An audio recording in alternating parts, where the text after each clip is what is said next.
驚聞一代傳奇影星四哥謝賢逝世，享年89歲，大感惋惜同意外。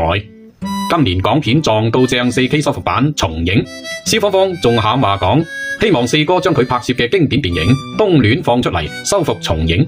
對此，好多影迷都翹首以盼，想唔到只係過咗短短幾個月，四哥就離世啦。四哥70多年嘅光影生涯，經歷咗香港影視從黑白粵語片到彩色大銀幕嘅全部歷程。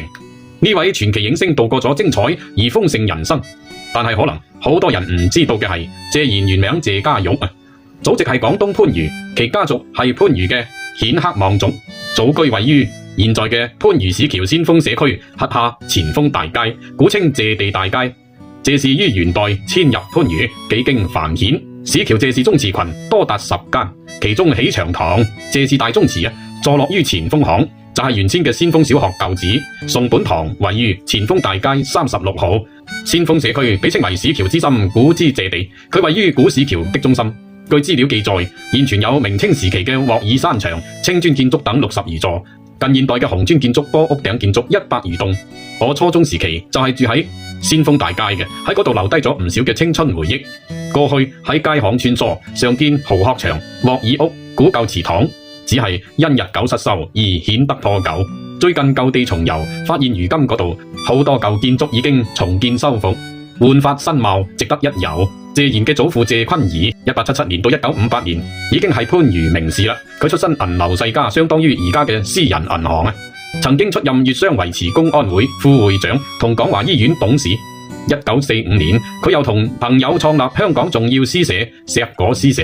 謝氏家族真可謂書香同商道並存啦，名門之風延續數代。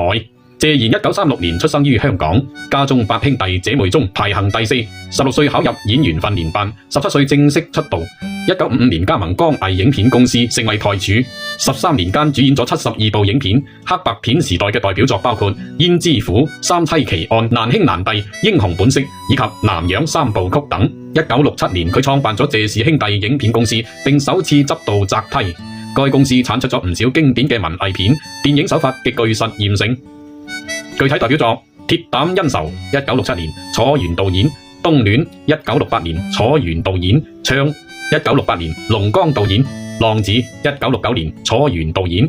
謝賢銀幕形象代表作《擇梯》1972年，謝賢執導；《明日天涯》1973年，謝賢執導；1979年，謝賢加入 TVB 之後，佢再次迎嚟咗事業新高峰。蕭十一郎令佢再度走紅，《千王之王》同《萬水千山總是情》就係 TVB 收視率最高嘅劇集之一。佢所扮演嘅楊鐵心嘅角色